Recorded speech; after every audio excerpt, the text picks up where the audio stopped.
what qualities of data would make them to called as a big data? What are 3 B's of big data? And what is Hadoop? What is the relation between Hadoop and big data? And what are the system characteristics of Hadoop? In which areas Hadoop is good? So we will see all these things in today's class. Again, please log into WebEx and send me any question in the chatting window. I will hold all your questions at the end of the class, and then I will try to clear whatever the questions that I received in the chatting window. Faculty members, I kindly request you to collect any of the questions that student may have. Okay, like, and then post that questions in the chatting window. Okay. Before we proceed, like, are there anyone having any issues in hearing my voice or any other technical things about video, audio, any other things? You could contact Chakravarti Garu, and his phone number is already given in the chatting window.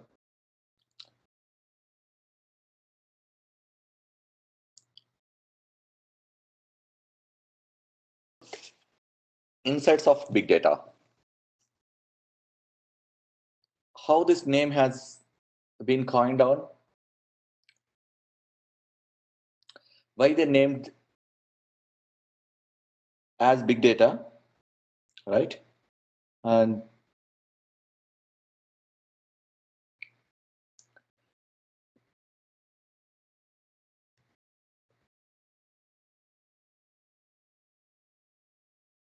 give me a second. What is the definition of big data? Okay. So when you hear the first time the word big data, what it comes to your mind, right? Anybody?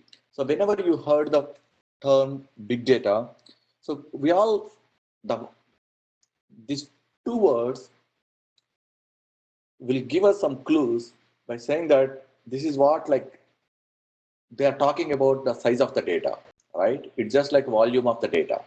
When you say like big and then data, obviously it is resemblance. We are talking about very high, enormous, huge volume of data, right? That's what but that is the impression that we'll get when we heard about the term big data. But in the reality, okay, like, it's just not only just like volume, okay, like, which will makes your data very difficult to manage and analyze. It's not only just like a volume, but it's also the variety and also the velocities of the data as well. Typically, when you have in any organizations or in any of the data warehouses, whenever the volume grows, they will face some kind of a challenges. Okay, whether in terms of the performance, whether in terms of giving the results, whether in terms of the giving the accuracy in the results, whether in providing the results in the expected time, or whatever it might be.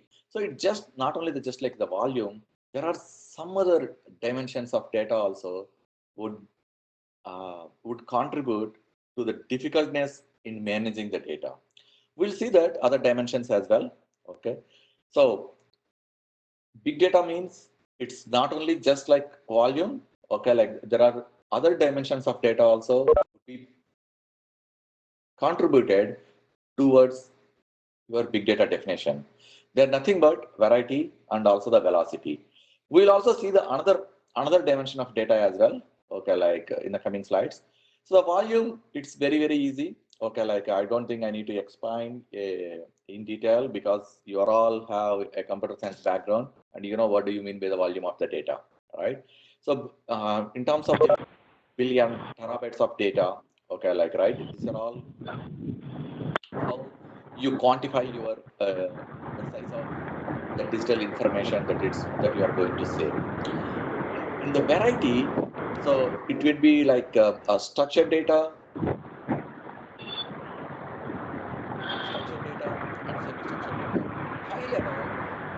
the entire data would be classified into three parts: structured data, unstructured data, and semi-structured data. Structured data, any data which is there in the databases, okay, like or which has a proper fixed structure will be called as a structured data. In short, any data from the data warehouses, data marts, okay, like will all. But one of the property of structured data is we know what kind of a data that it has and also what are the limitations of the data, whether in terms of the value storage or in terms of the sizes of the data.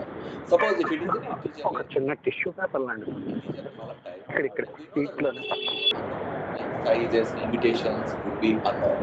But we do have a schema. The best examples of semi-structured are email and also email text. Email has from address to address, subject, and to, and then list of attachments, right? So typically that is the email structure. How many number of attachments it has, what is the length of the message it has been there, what is the format of the message. So these are all the extra things as part of the message. So there won't be any limits or any sizes, any restrictions, or what is the maximum size of the message that you could send across, all that kind of a things. Okay. Third category, it's called like unstructured. Many people in the industry, okay, like they believe that, I mean, it's not about believing, okay, like they thought that unstructured means anything other than from the database tables or data mart or data warehouses will be considered as a unstructured. But reality, it's not unstructured. It's called like untyped. Suppose if you have a text text format data in CSV files, that will be considered as a still it's a structure, but it's only untyped stuff, untyped data. Okay? There is a difference between untyped and unstructured.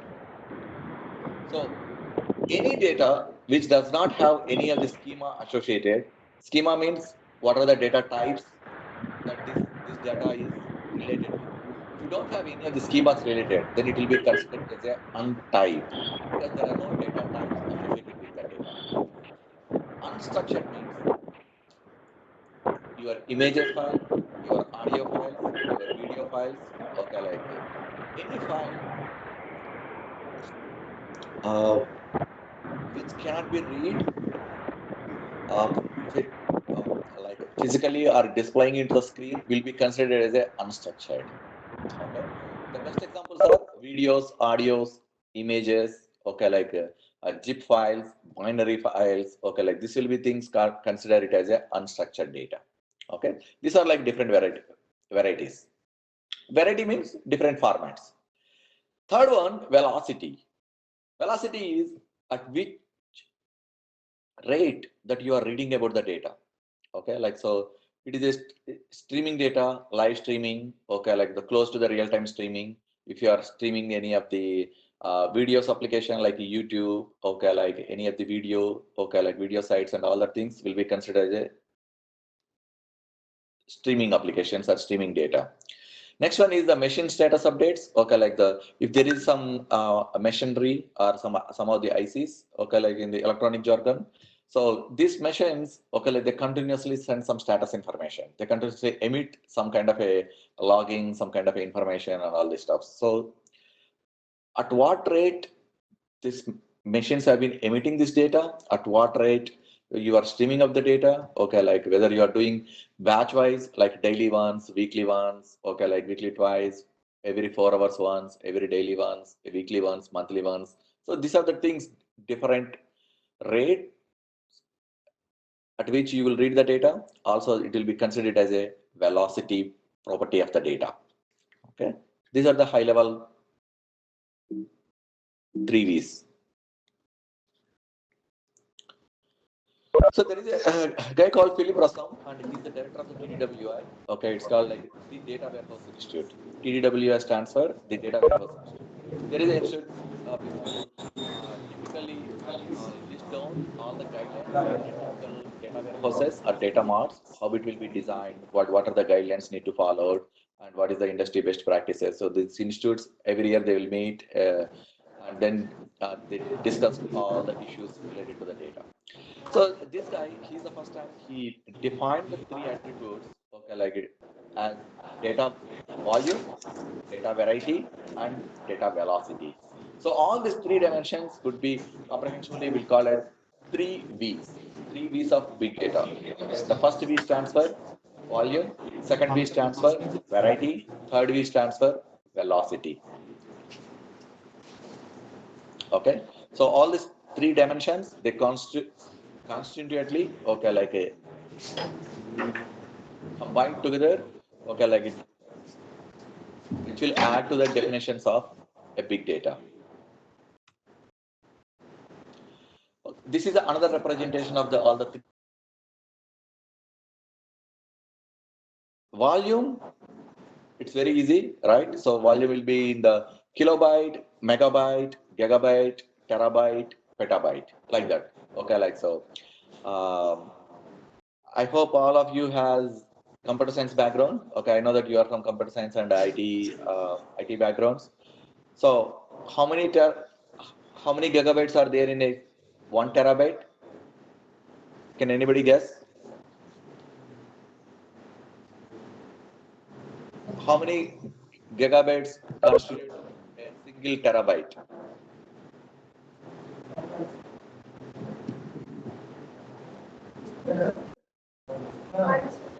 Uh, Similarly, for the variety, okay, like so, variety is just like different format of the data. You could define thousands of formats which are available right now in the industry or in our lives. Okay, like CMS, audio, SMS, video, web, photo, databases, reporting data, table data, your social media, data from your social media sites. Okay, like data from the machineries. Okay, like there are so many automated machinery or like IoT devices. Okay, like there are a lot of devices which will be continuously emit the data. Okay, so all these things are different formats. First 4 hours, huh? Right? What about And velocity, it will come as like a balance 25 to between 12:30? close to the real time or instant or even real time. Still hearing some of the noise. I try to mute.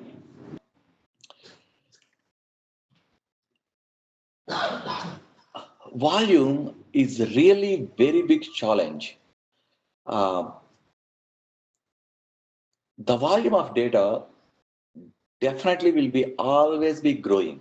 Okay, like so even before I give you some of the real-time use case examples, okay, like let's just assume our personal wise, our personally, okay, like how much data that I used to have 5 years back. Before you join your engineering, how much data that you used to have for your personal, maybe your personal photos, your personal document, your personal favorite movies, or your personal songs, or whatever it is. Okay, like um, the data, how much data that you do have, or you own the data, right? Very small. But what about now? So within the 5 years, how much more data that you accumulated, okay, like for yourself, right? Whether it can be in terms of phone, in terms of photos, in terms of videos, in terms of documents, in terms of very very important document, important your scan documents, or even your mobile call records, even your forwards, whatnot, whatever maybe your related data, right? So this data, even if as a person, okay, like I'm pretty sure it might have grown, right? 5 years back, how much data that I used to have, now how much data that I used to have, definitely that volume of data might have grown. Similarly, within organizations, okay, like even a group of people, even organizations, all the data has grown exponentially. 4 years back, how much, whatever maybe the data that they are been handling, all these applications, as of now, they are handling 5 times more than that. So the volume is very, very important. Okay, I'll give you one example. Twitter, right? You all know about Twitter. What is Twitter, right? People would continuously tweet on some particular topic by adding their hashtags, and they continuously tweet on that. Suppose you want to develop an application which will parse all the tweets and find out that what is the most.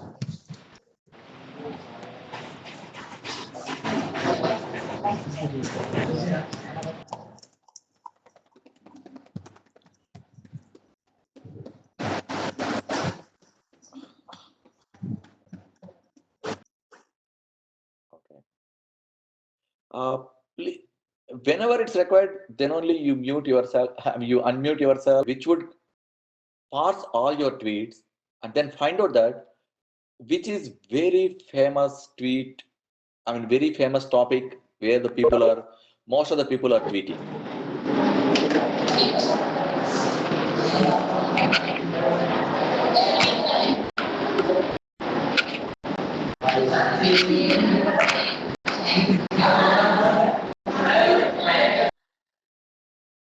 Okay.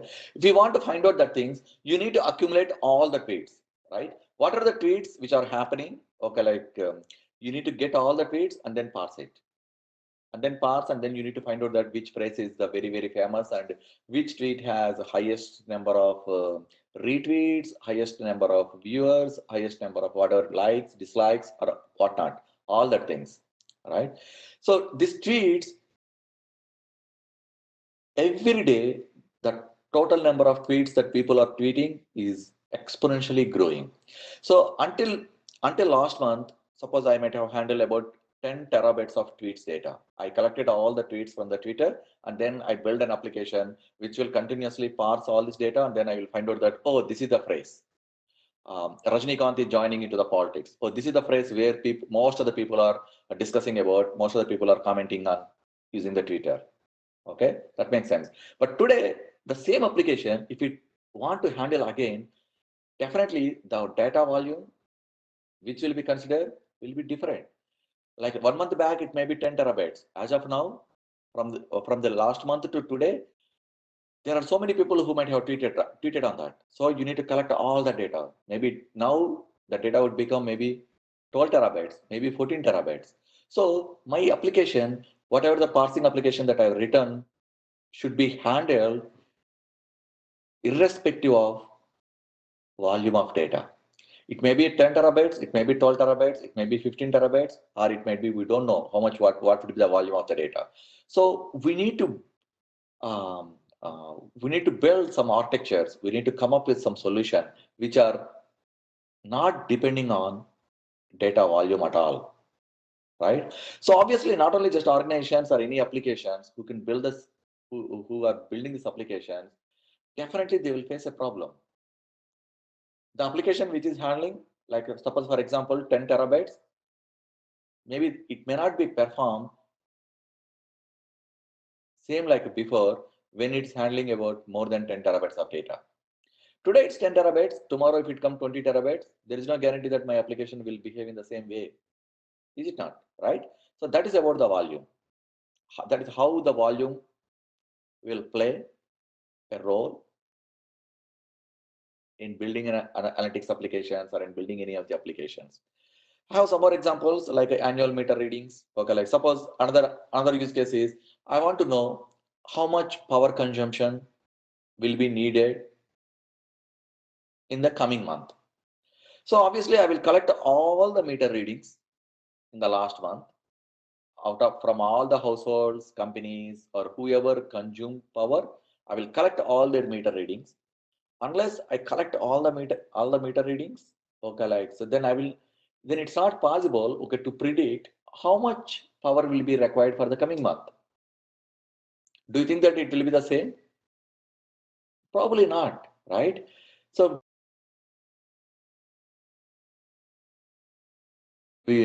more electronic devices will be coming, and there will be more devices. There will be more people who would be using the power, right? Right. So the kind of a data that you will be analyzing will not be same. Will be always growing, growing, growing. That's about the volume. We will talk. I do have some more examples as well. Okay, like so. But if you understand that how the volume will really play a role in your applications, I think we'd be good there. And the second one is velocity. So velocity means what rate that application should give the response. Okay.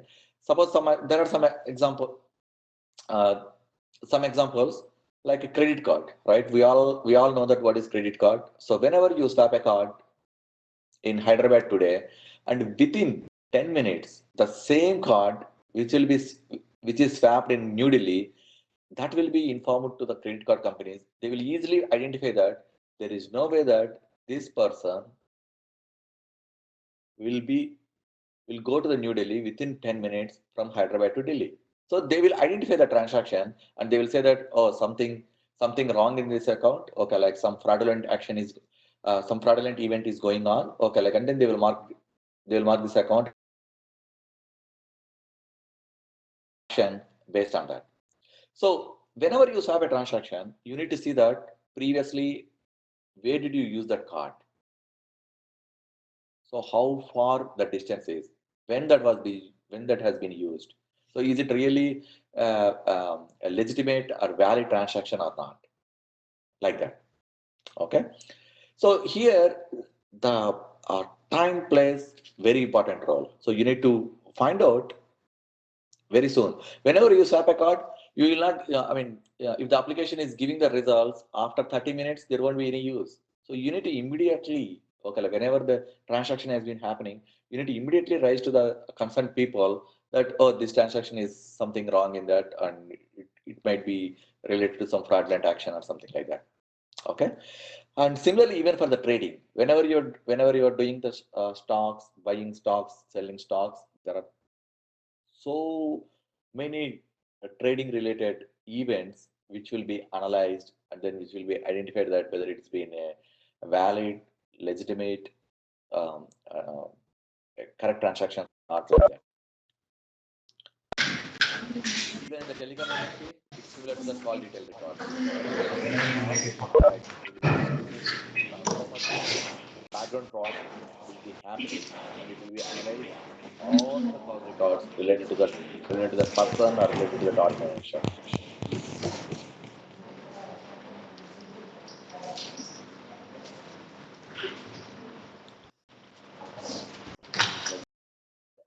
Variety, we already discussed about structured, unstructured, right? And also semi-structured data.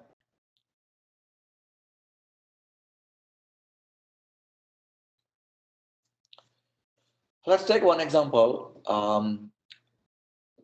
This application will analyze the video feeds. So there will be some security cameras installed in some sensitive areas.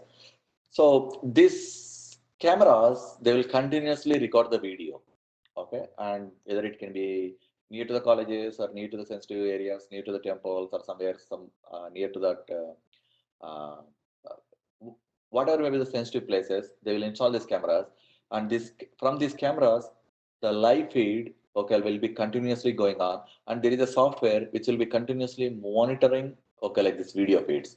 So whenever there is some fire, okay, like so, obviously that will be recorded in the video, and whenever it sees the fire, this software, it will identify immediately. It will identify that, oh, there is uh, some fire is some fire is happened and something is burning on that, and then it will immediately, okay, like inform the security people. So here, okay, like this software, okay, this analytical application will continuously passing your video file. So whatever may be the recording happening, immediately it will send out that digital representation of your video, and then it will try to analyze that, and then it will find out some of the abnormal anomalies, okay, like by seeing the videos itself. If someone has taken the gun and then like he shoots someone, okay, like this software will directly identify that without even any human intervention. Okay, that kind of applications. Obviously, like if it is one feed to several feeds, if you have like a 10 cameras or 100 cameras or 1,000 cameras, obviously you need to analyze everything and then you need to identify that if there is for any of the abnormal actions. that will come under velocity of the data. There is a fourth way of big data as well. Okay, like but three V's of big data are very very famous. Okay, like but recently from past 2 years, people are talking about even the fourth V means it's a quality of the data. Veracity is another word for quality.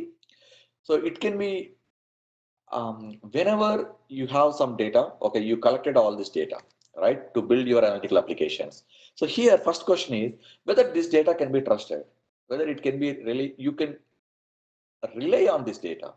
What about the quality of the data, really? Is it poor quality? Is it the really, what is the reliable factor of this data? Suppose, for example, uh, uh, temperature, okay, like you want to build an application which will give average of temperature. So to identify an average of temperature on a particular hour, so every hour, okay, like your application would publish average of the temperature.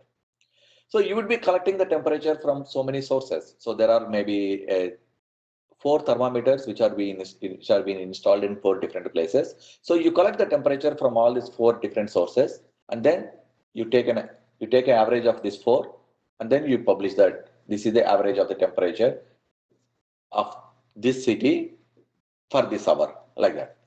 So when you're collecting this data, whether you can trust, because you are doing that average calculation, right? If one of the source is giving you the wrong results, maybe it's giving you wrong format or wrong data, or maybe that thermometer has been broken and it's giving you wrong result always.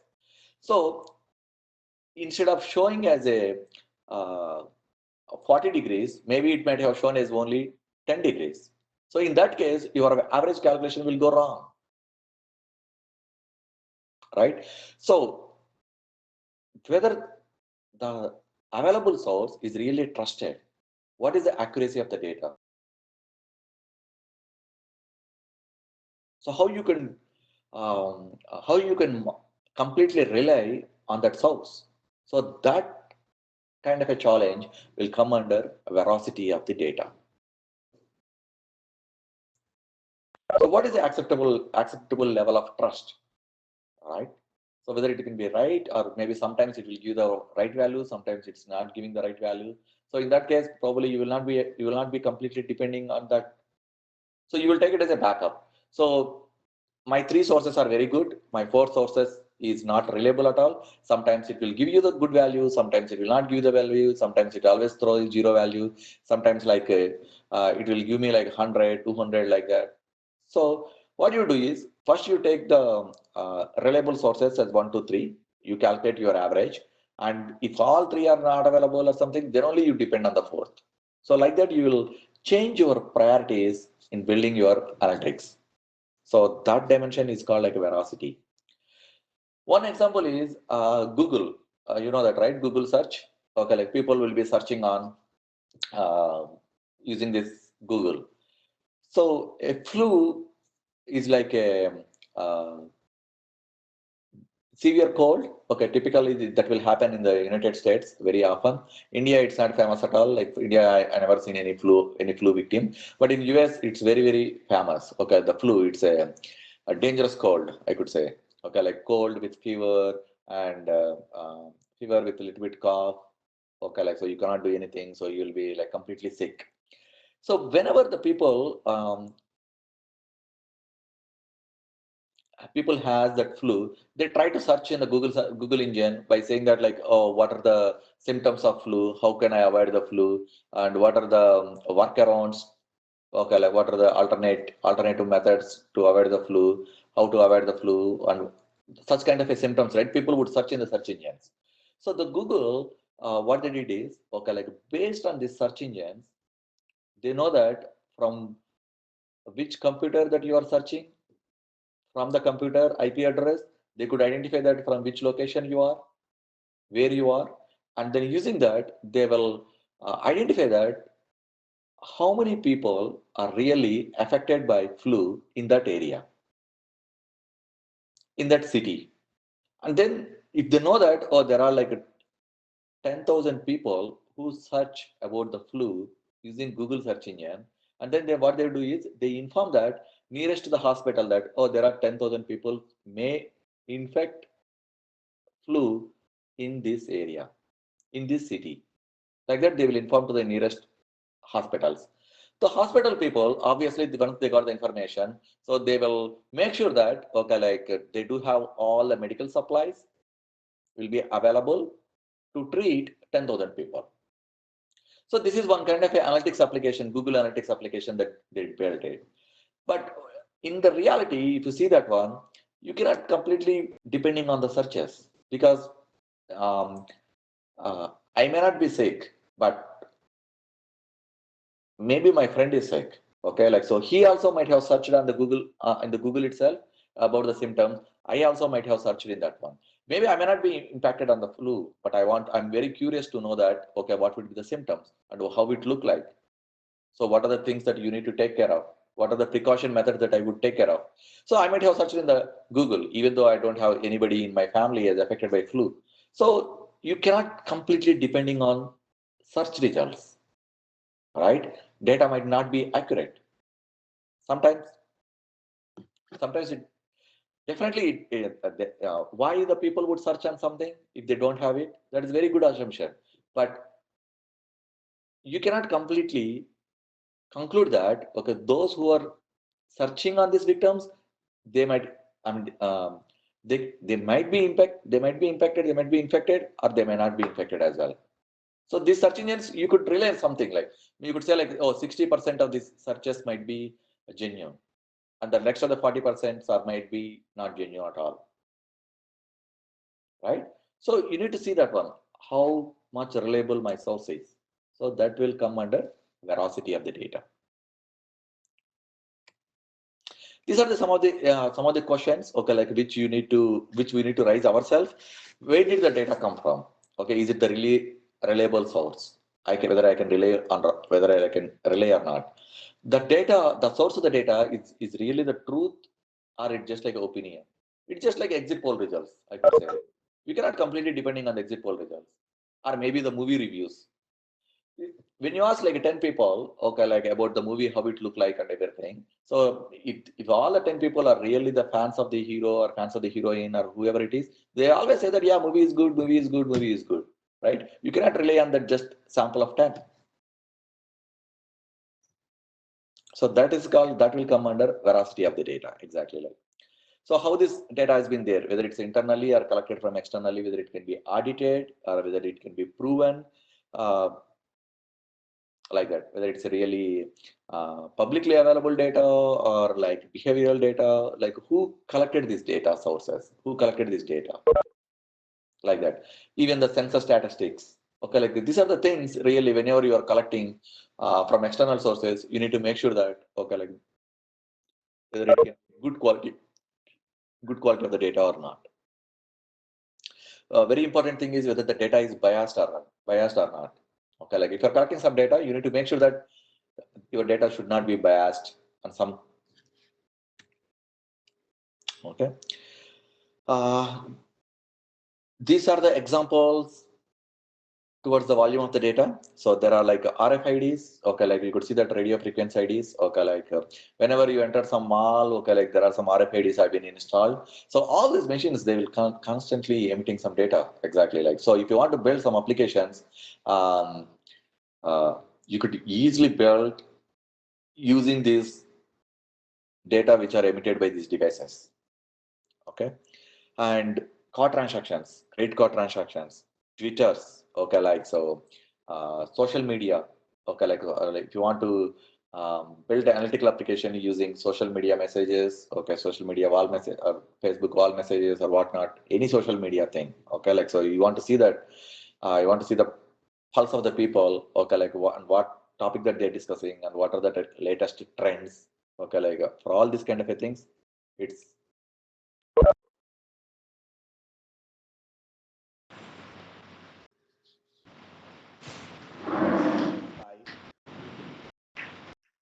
can emit nearly 10 terabytes of information for every 30 minutes. So if your flight journey is 3 hours, that means you have six half an hours or 6 30 minutes. So you have 60 terabytes of data that will be emitted by different devices in the flight. I don't think they connected to the audio, but they're trying to take control of my computer. So, like, so if you want to know that, like, what happened to a particular device on the flight, okay, like, and then if you want to identify that a particular device um, will give you a problem in down the line, okay, like by seeing the messages, how the device has been deteriorating, or how the device has been slowly, okay, like going to end. So all this information will be available in the logs. So if you want to, there are a lot of information is available. So on the flight, if you build an application which will parse all these terabytes of information, all the logs which are emitted by these flights, you could see that. You could easily identify that, oh, there is some device X on the cockpit, okay, like which might be a fault, which might go, which might get replaced after 2 days, after 3 days, after 4 days, like that. You could easily predict that, okay, like the lifetime of any of these devices. Okay, like if you could able to parse all the logs which are coming.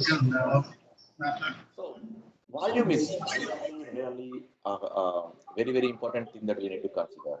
Okay.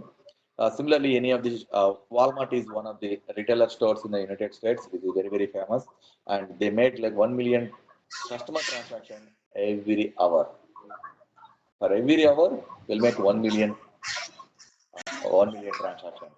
So I assume that, like, how many stores are there in the entire world?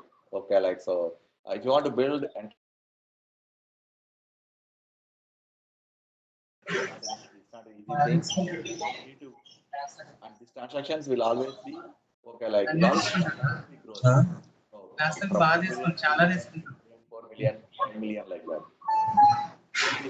And your application should not be depending on, okay, like the volume of the data at all.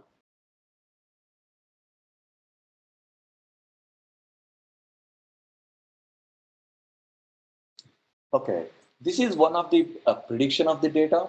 Okay, like how much data that each organizations will have. So these are the if you see that.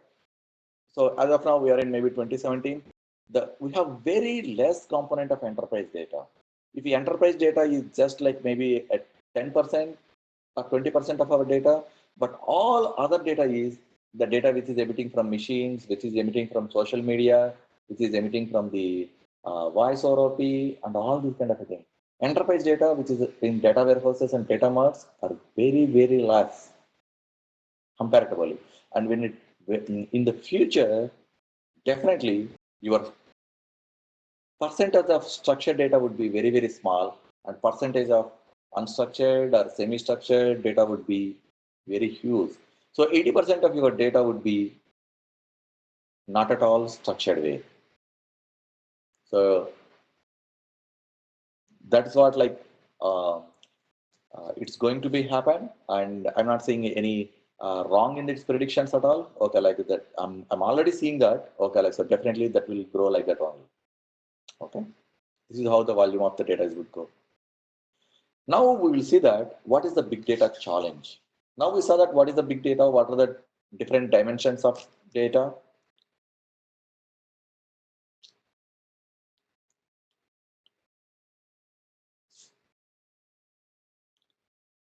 So now we will see that what is the big data challenge. And before I come to the big data challenge, I will give you one more aspect of the big data. So big, right? It is velocity, veracity, and all that things. Next thing is why the people would call as a big data, right?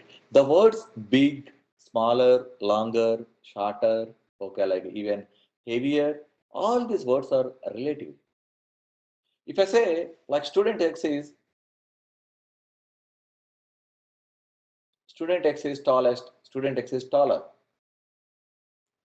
Frankly speaking, that sentence is not at all correct. You need to give the scope. Student X is taller than the student Y. If you say like student X is just taller, will not be enough at all. So we need to give that relative to what? We need to give the scope of that. When you say like bigger or shorter or even taller, okay, like so you need to give the scope. Student X is taller in his class. Student X is taller in his school, college. Student X is taller when compared to his peers, when compared to his brother, like that, right? These words are always relative. You cannot say like, so this is bigger. Mount Everest is bigger, right? When compared to other things. Or maybe like you could say like, uh,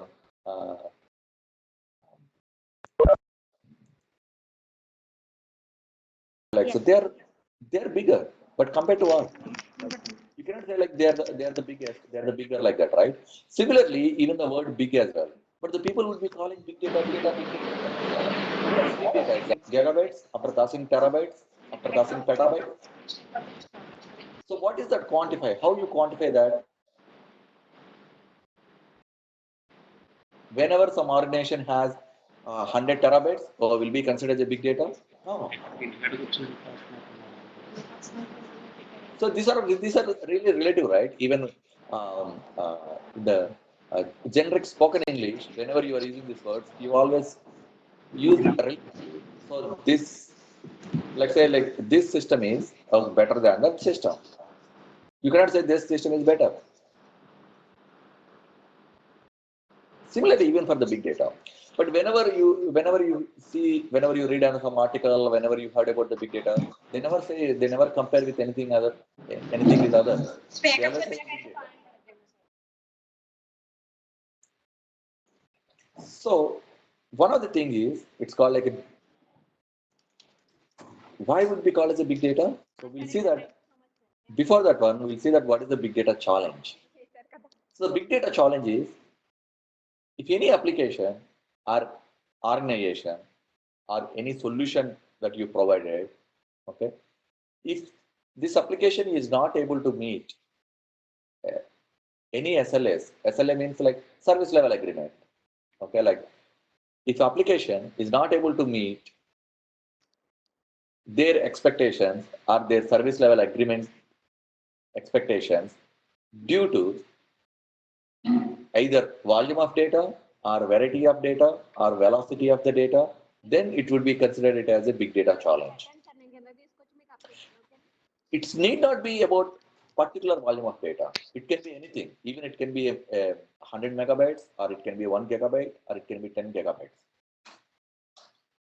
Suppose if your application is not able to perform as expectation due to higher volume of data, it will be considered as a big data challenge. And your data would be called as a big data. In that scenario, your data would be called as a big data.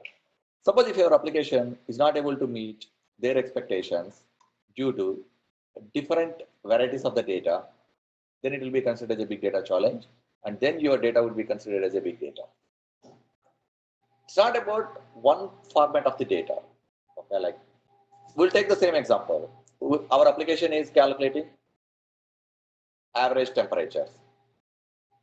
Okay, so when you're calculating this average temperature, maybe you are calculating in 20 seconds. Your application is performing average in 20 seconds when it is collecting from the 4 sources. Suppose if I give you 400 sources, there are 400 different collection points have been implemented across the city. So you are collecting all the data from 400 sources. When you are collecting from 400 sources, your application may not able to calculate average within the 20 seconds. It may take maybe 40 seconds, right? But your application expectation is 20 seconds only. So you need to perform the calculation within the 20 seconds. So your input volume has grown. Due to that, your application may not perform within the 20 seconds itself. Then in that case, it will be called as a big data challenge. Okay, this is one thing. Second one is, you might have heard that, oh, Google is also providing the temperature.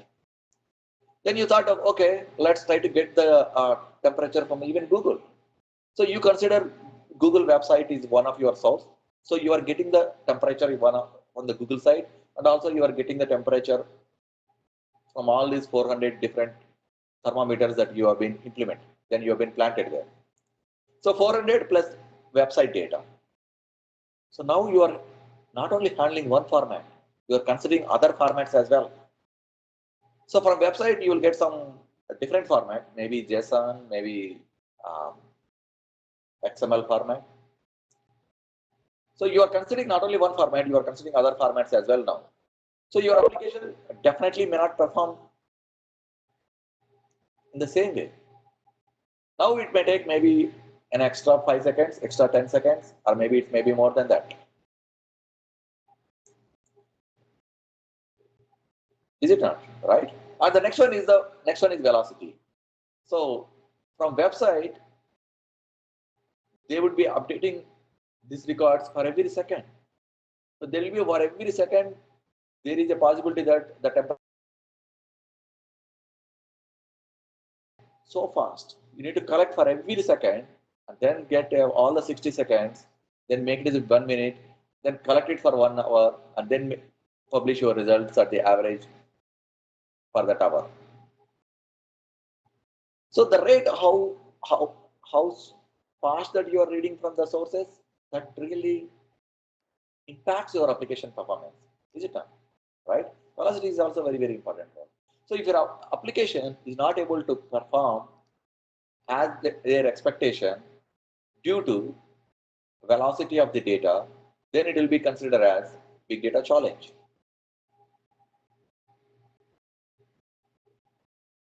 And the data which contributes to your big data challenge is nothing but called as a big data. That's why this challenge is called like big data. So now you know that when the why the people would call as big data, right? Even though it's a relative word.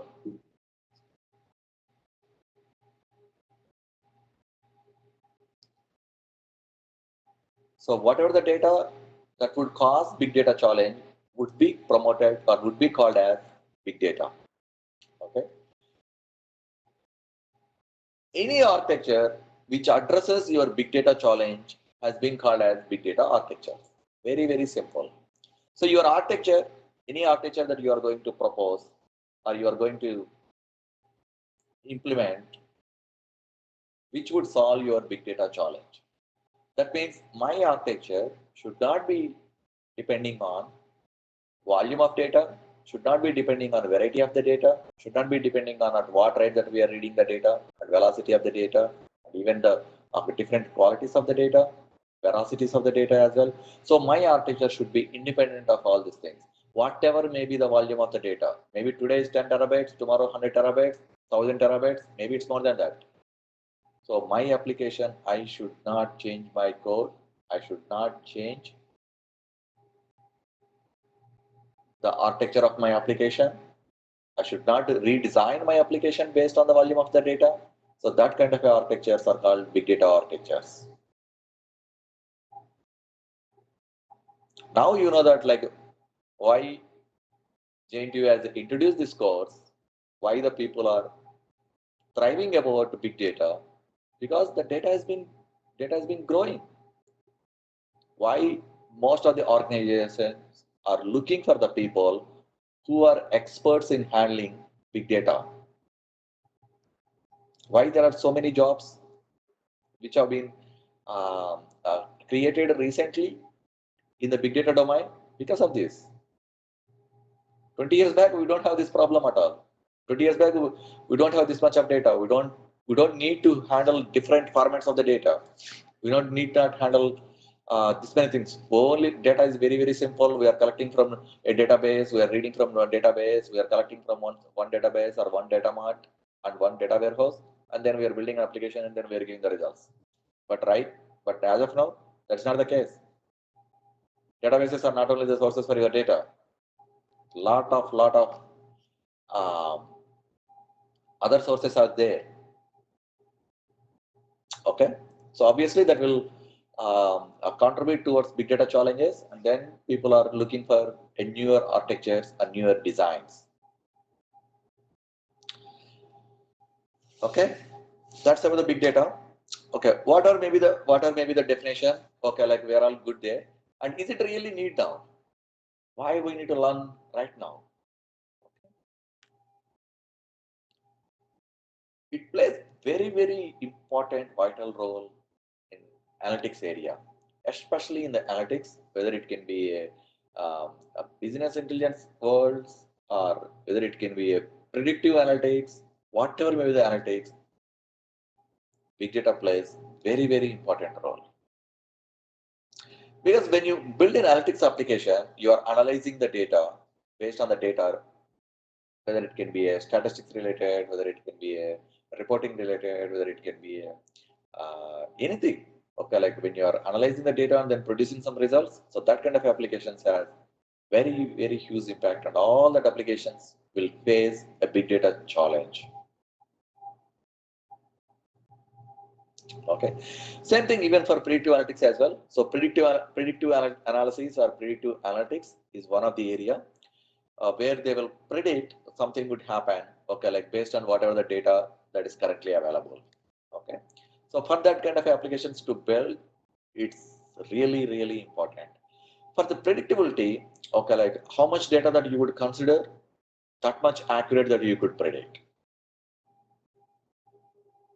Okay, so I'll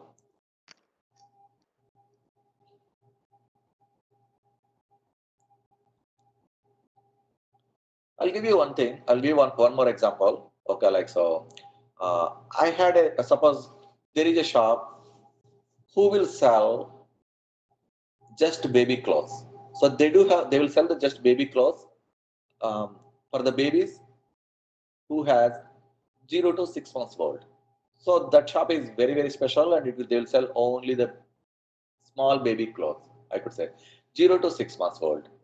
So for them, um,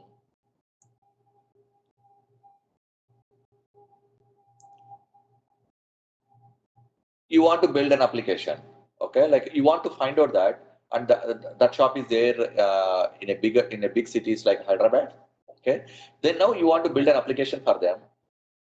You will collect the data from all the hospitals in the city. Then you will find out how many new babies are born in a particular day. For every day, you will collect the data from all the hospitals. Hospital 1, 2 babies are born.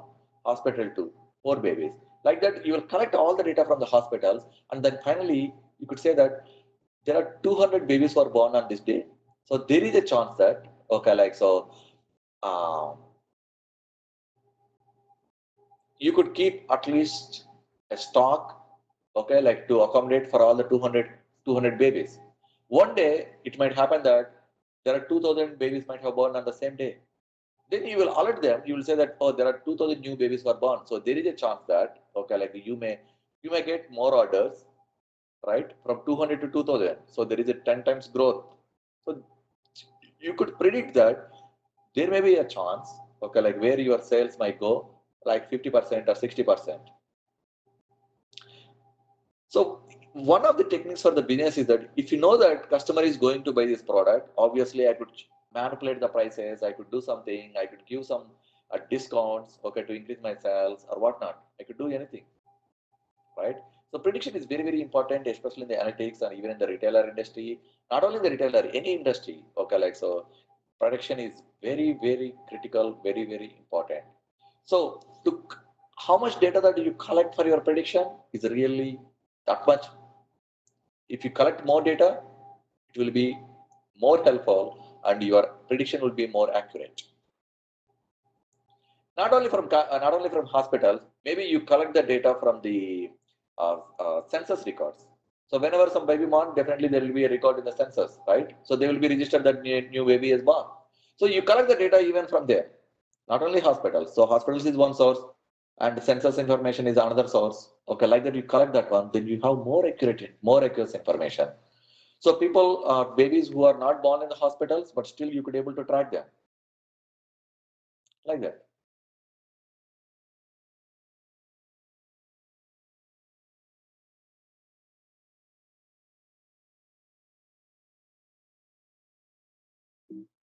for predictive analytics stuff. Okay, but don't worry. Anyway, these are one of the example like a slide where it has the differences. But obviously, we know that. Okay, like so.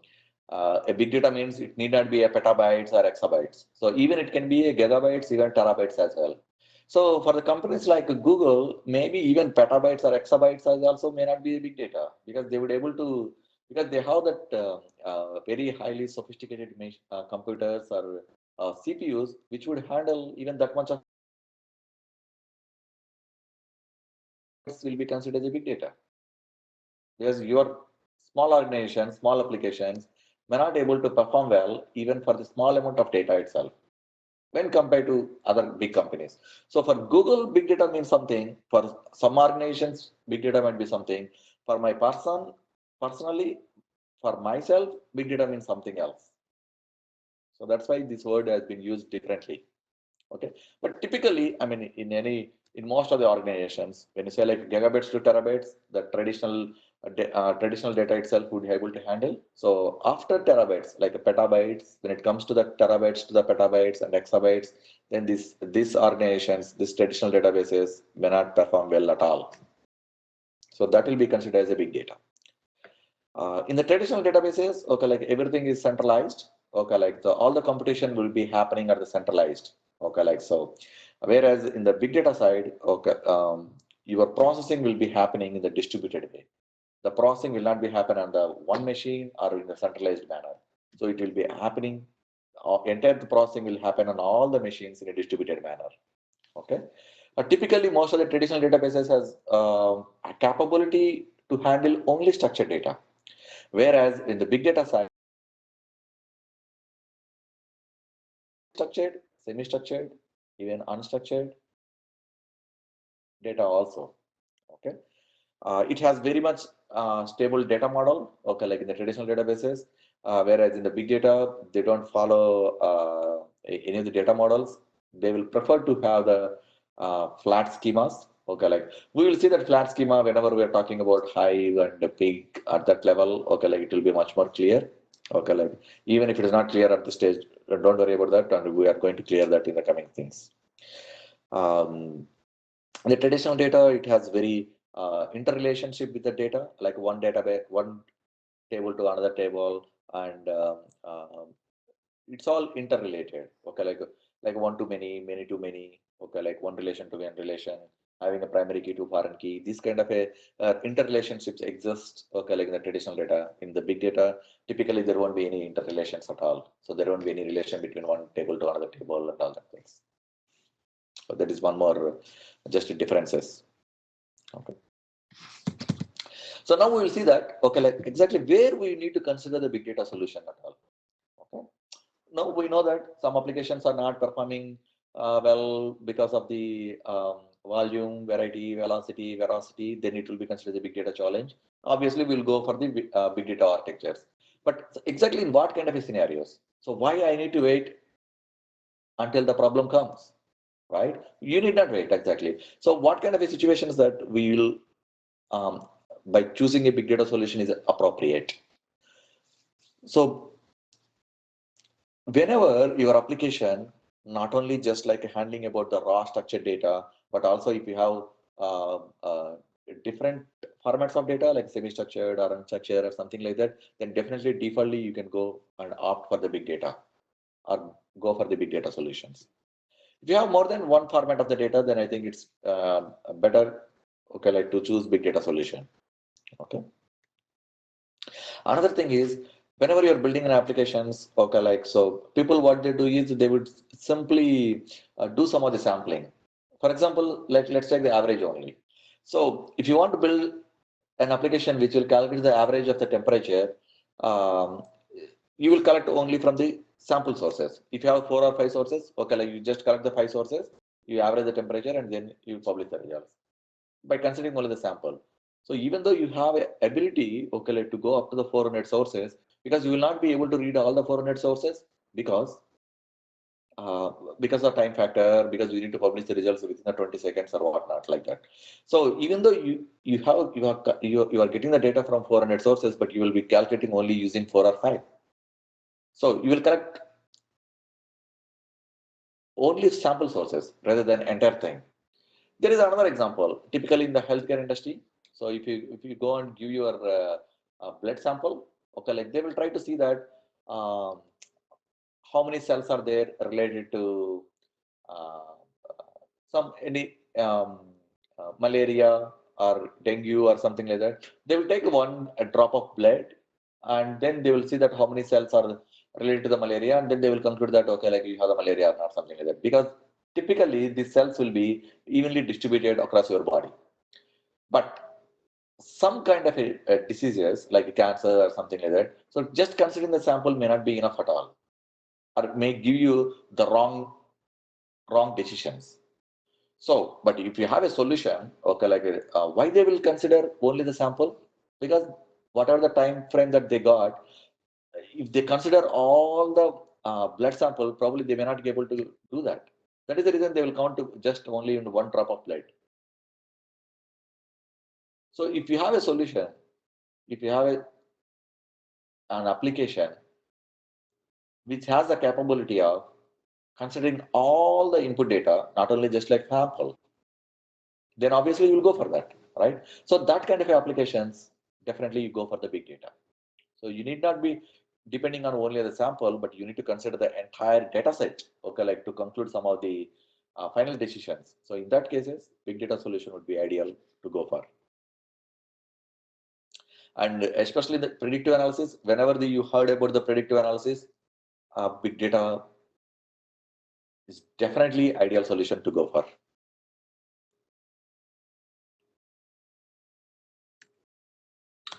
There are a lot of other examples as well. Okay, like so I will put this one. Okay, like you could read about that. I think by this time you already understand that one. Okay, like what is the big data? Why will when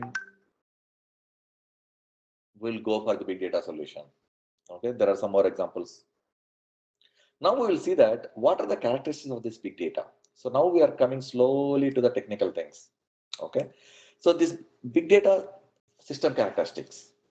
Like what kind of a platform it is, okay, like what kind of a characteristic that it should have. So typically, these big data systems, okay, like should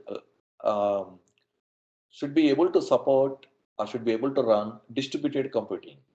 Okay, like see one machine definitely it cannot handle all the volume. If you say like terabytes, one machine does not have the storage to store all the terabytes of information. So how it will process? Even if it is not able to store one machine, how it will process the entire thing, right? Obviously, so it should have something distributed manner. So it's not only just one machine; it have the multiple machines together. Will able to store all the data. Will be able to store all the data. Will be able to process all the data.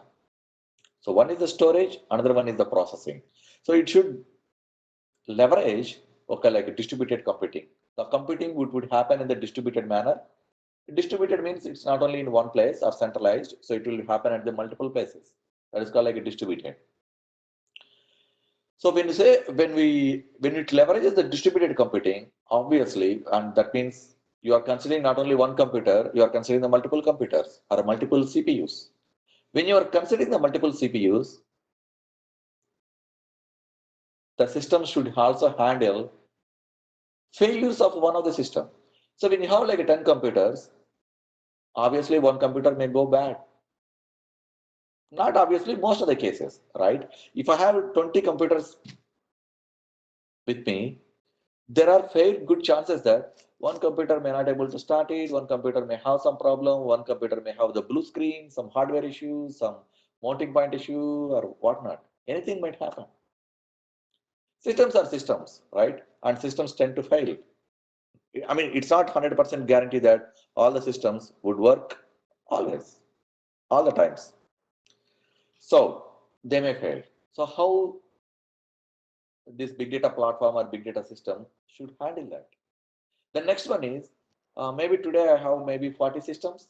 So I should able to increase the systems seamlessly. I mean, I may go and add like 20 more or 30 more or 40 more. I have a 40 computers are connected, and then I want to add 20 more. So I should able to scale them very seamlessly without knowing. Seamlessly means without knowing anything. So I could able to add new systems very easily. So scaling means increasing the capacity. Okay, like increasing the capacity of the systems. There are two types: horizontally, vertically.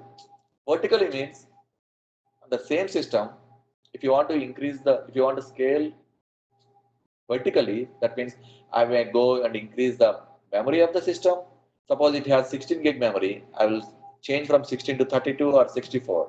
Same machine will be upgraded to having higher memory. So it may have like 20 cores CPU. I may upgrade it to 30 cores or 40 cores, 60 cores like that. That will be like I'm scaling increasingly. Whereas scale horizontally means horizontally I already bought a machine. So there is no way that I could scale vertically. Scale horizontally means I could add one more machine. So now I have two machines. I would add three more. Now I have five more. Now I have five machines together. I will add 10 more machines. Now I have the 15 machines together. So that is how you scale horizontally, like adding system to system, system to system. Okay. Then only distribution will happen effectively, right? If you have more systems, then only the distribution will happen.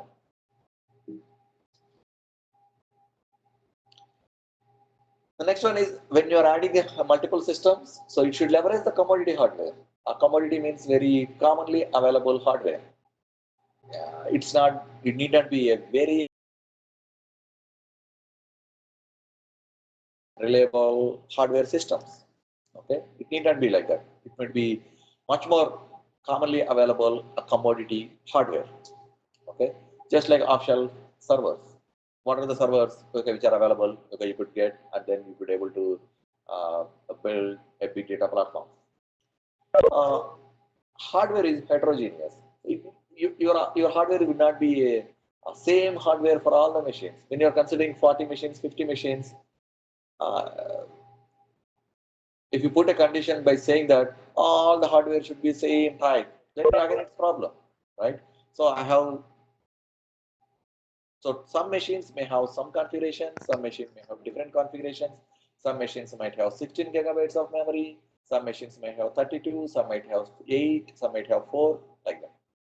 So your systems should able to leverage, when you say like a commodity hardware or commonly available hardware, definitely the configurations may not be the same.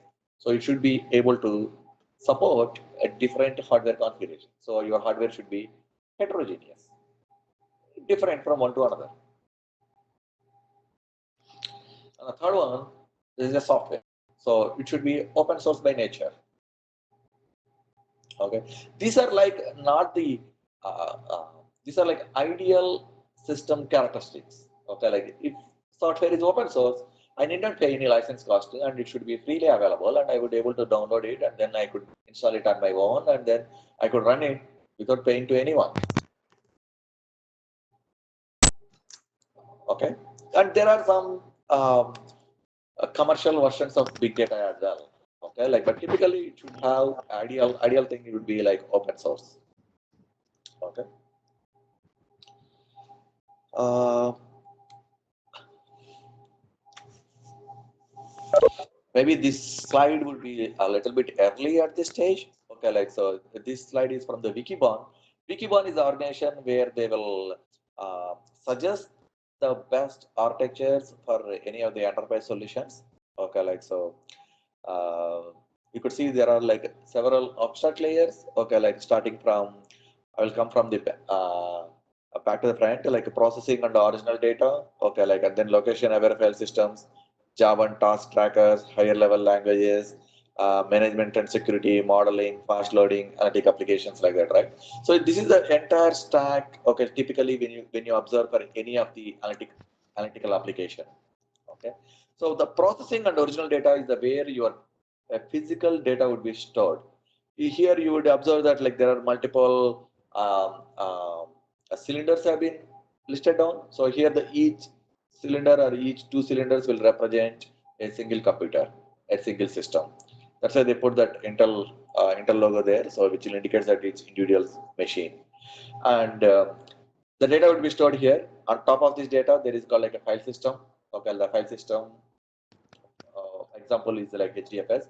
We'll go through that lot of details of the HDFS in the coming classes, but don't worry about that one. But right now, it's just understand that there is a data would be stored. On top of that one, there is some file system has been established, and using that file system, there are some higher level languages that you write programs or you would submit your jobs, and then on top of that, you do have the modeling layer where you have the typical ETL activities would be going on, like extract layer or transform layer and load layer and any of the modeling tools. Okay, like, and then on top of that, you do have some of the databases which are very fast accessing for analytics when you are building analytical application, which will be used for the reporting tool. So your accessing of data would be much more faster. So like the one of the examples are Greenplum, okay, Netija, these kind of databases will give you very faster performance for reading of the data. Okay. Then on top of that, you could build whatever the analytical application that you want to. This is one kind of a recommendation where you would see that Hadoop components. Here, the elephant logo, okay, that indicates Hadoop or big data. Okay, like I'll come to the Hadoop. Until now, we never covered anything on the Hadoop side. So I know that's why maybe this slide is not exactly at this place. Okay, maybe I might have added after a couple of slides, but it will give you one high level thing, analytical big data components, the analytical words where this big data related components where it will be used. Okay.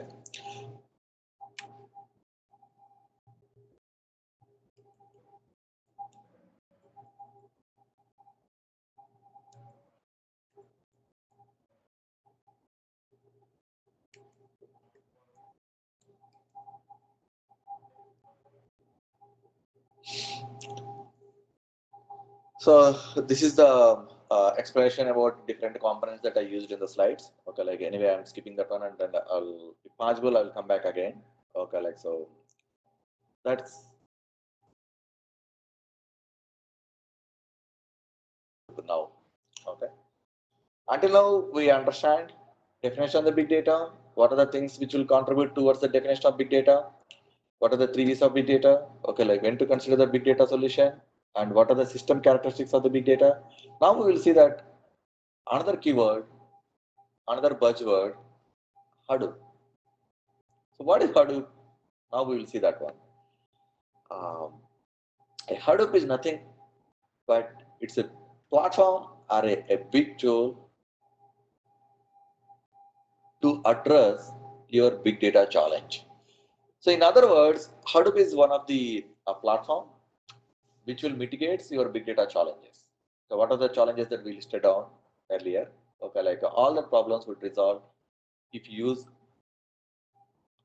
Hadoop platform or Hadoop technology or anything that you could say. Okay, so it's a very big tool. Okay, like Hadoop is a platform. Hadoop is not like it's just one software. Okay, Hadoop is a collection of different software components. As of now, Hadoop is the best tool available today, okay, like at the enterprise level. And what are the system characteristics that we have gone through for the big data systems? All that characteristics are applicable for Hadoop. Okay, that's why Hadoop is the best platform which will address all your big data challenges. Okay, especially in the Hadoop platform, okay, like it's much more of a distributed, and it always in the Hadoop world, people would always be calling as a clusters. So a cluster is nothing but a combination of computers together will be called as a cluster. It's not only one machine, a combination of machines all together. It can be a 5 node cluster. Each node is nothing but a computer. Okay, they'll call it typically as a node. A node is nothing but a computer. A combination of computers will be called as a cluster. A 50 node cluster, 100 node cluster, or 200 node clusters. Like that, people would talk. So 50 node means there are 50 computers connected together and they made it as a cluster. 100 node means there are 100 systems are connected. 1000 nodes means there are 1000 systems that got connected. Okay, they're all interconnected. It's just like a are connected to the LAN cable. Okay, they're all connected to the network. They're all in the same network.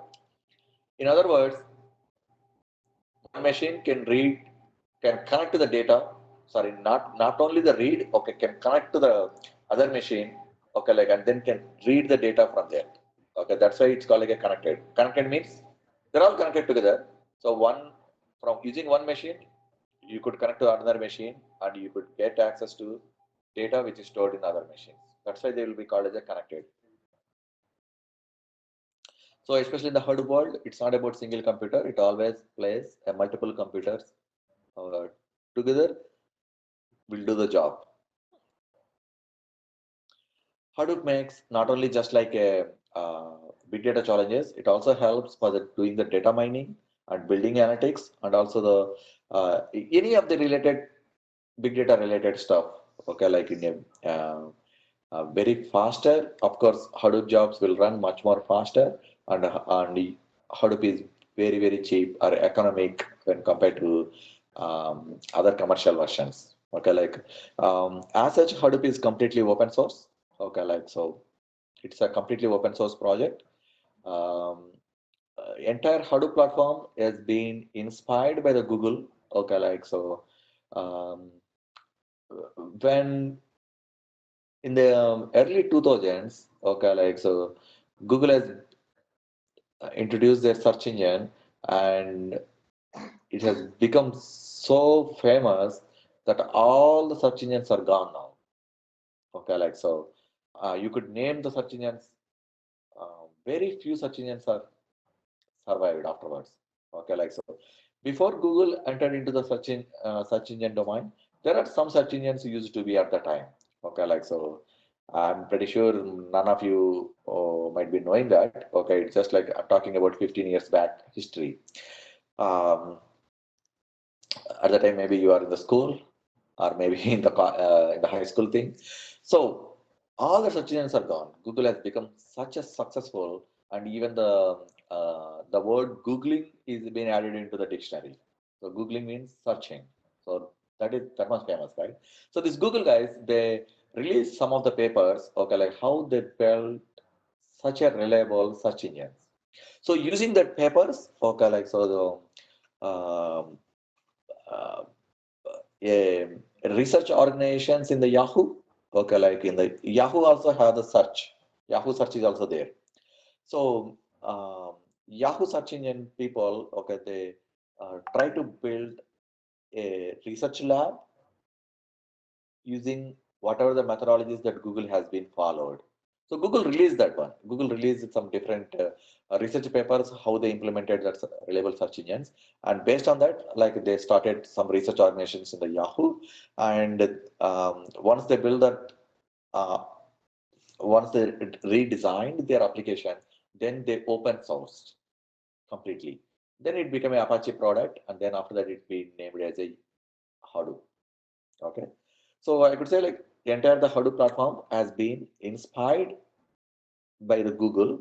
Okay, like but then after that it was built in Yahoo and then given to the open source community. Okay. So next thing is Hadoop, right? I'm pretty sure when you heard the name, it sounded a little bit different, right? So what is the exact meaning of the word Hadoop? There is no meaning for the Hadoop word.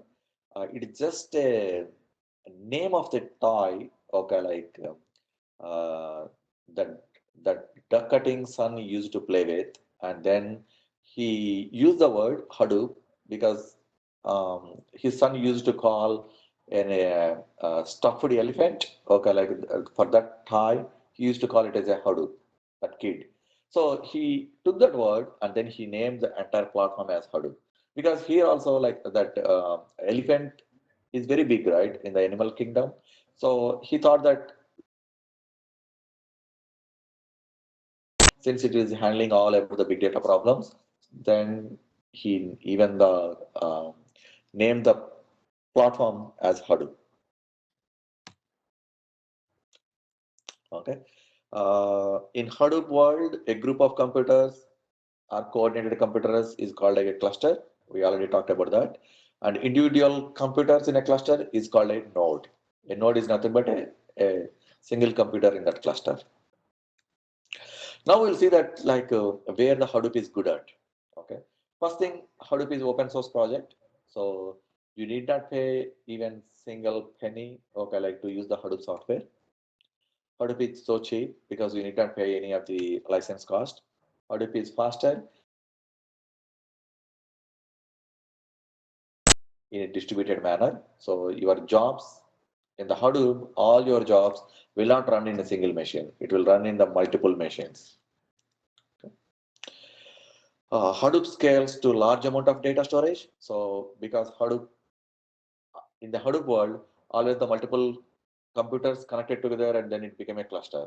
So today maybe 20 nodes. I do have 20 terabytes. Each system has 1 terabyte storage. So 20 nodes, I have 20 terabytes of storage. If I want to 40 terabytes, I will add 20 more nodes. If I need some more storage, I will add more nodes to the cluster. So like that, it will scales very easily to large amount of storage.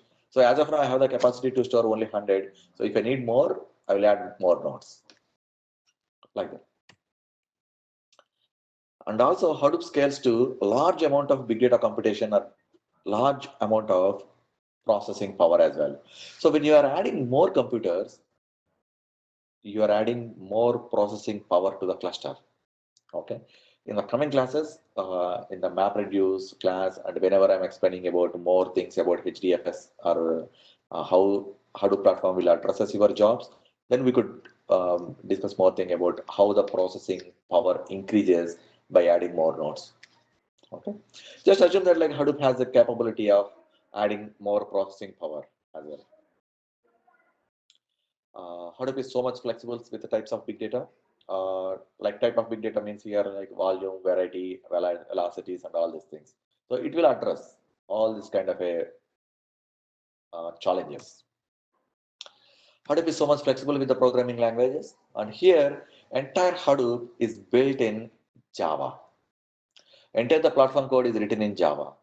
So Java, I'm pretty sure you might have aware of that one. What is Java? And Java is hardware dependent or hardware independent, right? So you could run your Java program in any other operating system using any other hardware, right?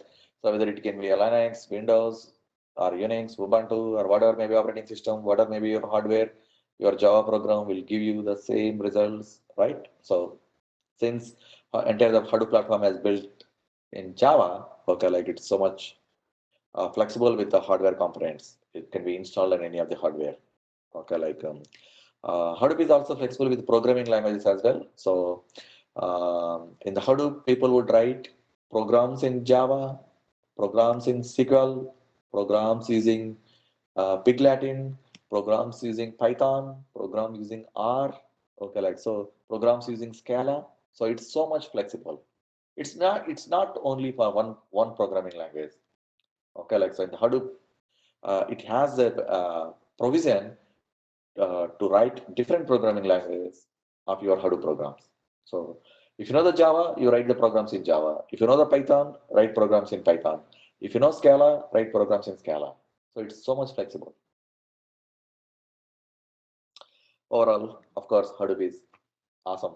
Hadoop is good. Now we saw that like what are the good things about Hadoop, and now we will see that what are the constraints of the Hadoop.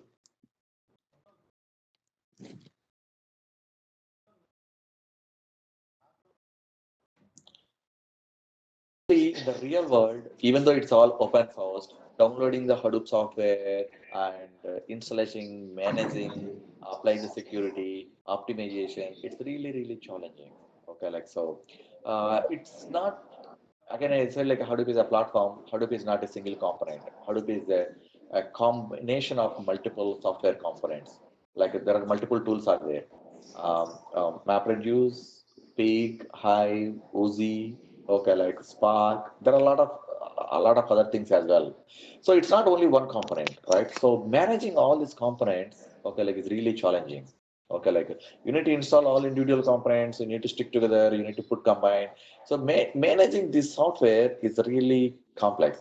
And also we're not talking about one machine, we're talking about hundreds of machines here, right? 50 machine cluster, 100 machine cluster, 200 machine cluster, 2000 machine cluster, like that. So multiple machines putting all the software together, and it's really, really challenging. So there are some companies, okay, like they who build software which would make this managing very easy.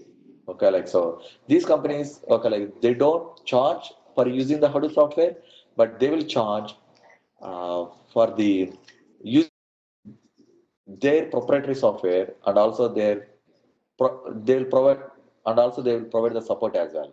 Okay, like so whenever you have some issues with the Hadoop software, so you could contact them, and then they will help you out, okay, like in fixing the issue and in addressing that issue and like that.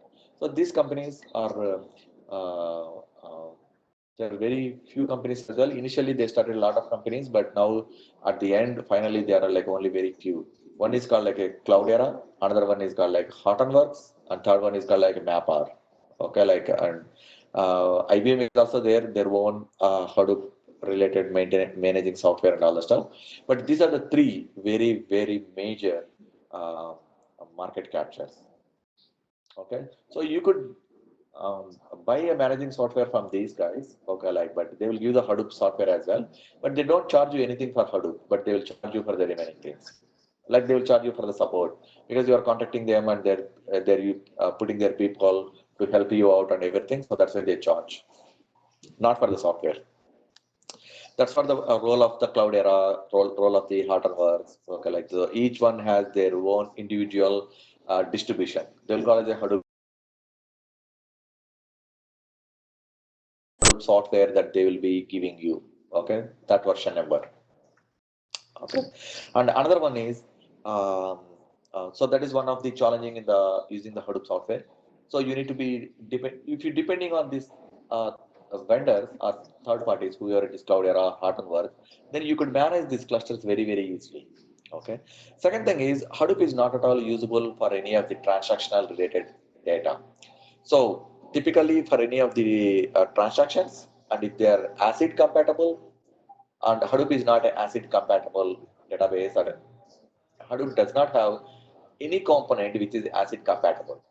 Okay, ACID principles are maybe I'm not sure how many of you really learned about the database systems.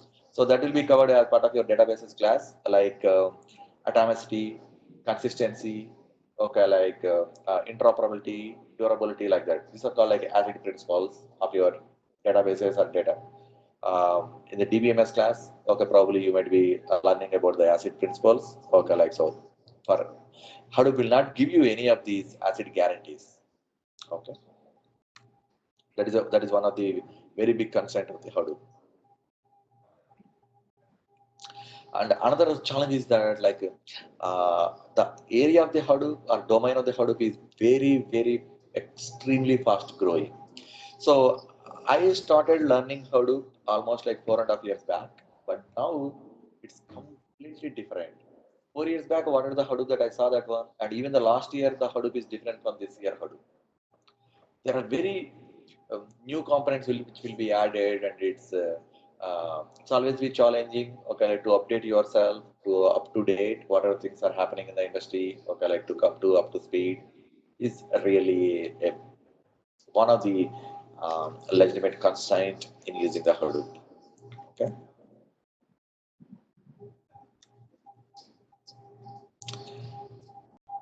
Um, Conclusion is nothing but okay, like so how what rate that volume is growing on, and the different formats of the data, different velocity of the data, obviously like big data technologies and Hadoop platform, okay, will play a very, very important role.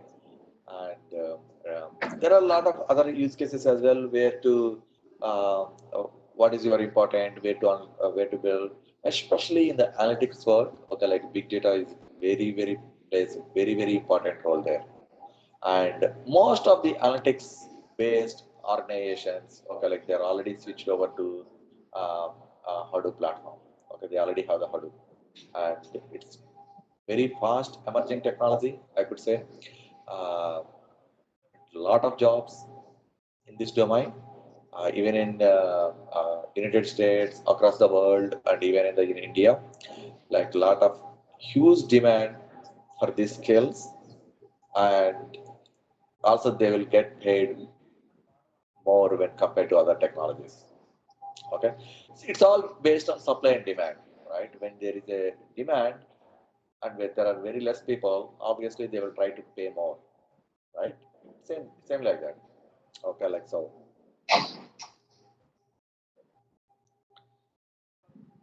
Uh, and in the next class, I will be covering about Hadoop more. So what is Hadoop? Now we know that what is the Hadoop and big data. Why the people would use the words interchangeably? Okay, like because um, uh, Hadoop is the only platform which will addresses all your big data problems. So that's why they use interchangeably. Even our course name is Hadoop and Big Data. So that is the reason first I thought, let's clear up that. What is big data? What is Hadoop? Why the people would uh, use the words interchangeably? And what is the big data? What is the Hadoop? And then the next class onwards, we'll go more towards into the Hadoop. We'll deep dive into the Hadoop. What is Hadoop? What is the Hadoop protocol stack? How it look like? And next thing is we will try to install the Hadoop cluster, and next we'll play around with Hadoop. Okay, like we'll submit a lot of jobs in the Hadoop, and we'll see that how it will execute it, how it will give the results, and all the stuff. So believe me, a lot of good fun will be there in the coming weeks. Okay, like and we'll explore more things about Hadoop. Okay, now I'll open for any questions.